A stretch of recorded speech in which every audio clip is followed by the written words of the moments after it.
Prince William was out and about in Victoria today on the final leg of his brief visit to Australia.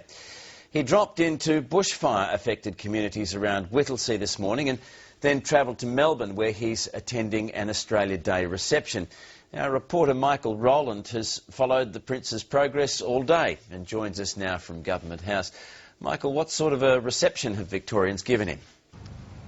Well, Ian, in a word, rapturous. From the moment he arrived at Whittlesea this morning to meet bushfire survivors to when he arrived here at Government House a short time ago, hundreds of Victorians have turned up to almost mob the man who could one day be their next head of state.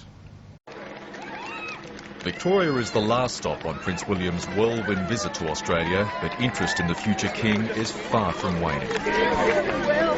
An unscheduled walkabout at Whittlesea, north of Melbourne, created a frenzy of excitement. I give all this kiss. Thank you.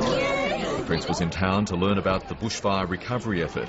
This part of the state was the hardest hit by the Black Saturday fires. More than 100 people died and thousands of homes were destroyed. So this is the area that was all burnt. Driving through the recovery zone, the Prince saw for himself just how widespread the inferno was. The Black Saturday fires have had a particularly touching effect on the Prince. He's followed the recovery effort from afar and has been very keen to hear firsthand from those affected as to how they're rebuilding their lives.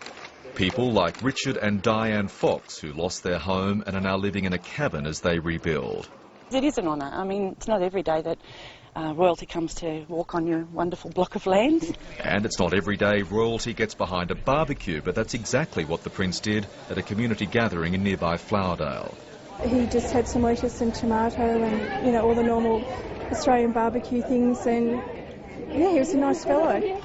After lunch, the Prince was the star player at a local cricket match, displaying his prowess with both bat and ball. The professionals were impressed. It was a little challenging, I must admit. Yeah, it came down a bit more pace than I thought. The adulation wasn't over for the young Prince. Hundreds of well-wishers greeted him as he arrived at Melbourne's Government House. Inside, the Prince spoke at an Australia Day reception. Being in Australia is the realisation of a dream. As far back as I can remember, I have heard from my family about the wonders of Australia and the hospitality and friendship of the Australian people. Official duties over, Prince William heads back to Britain, his charm offensive deemed an unqualified success. Michael Rowland, ABC News, Melbourne.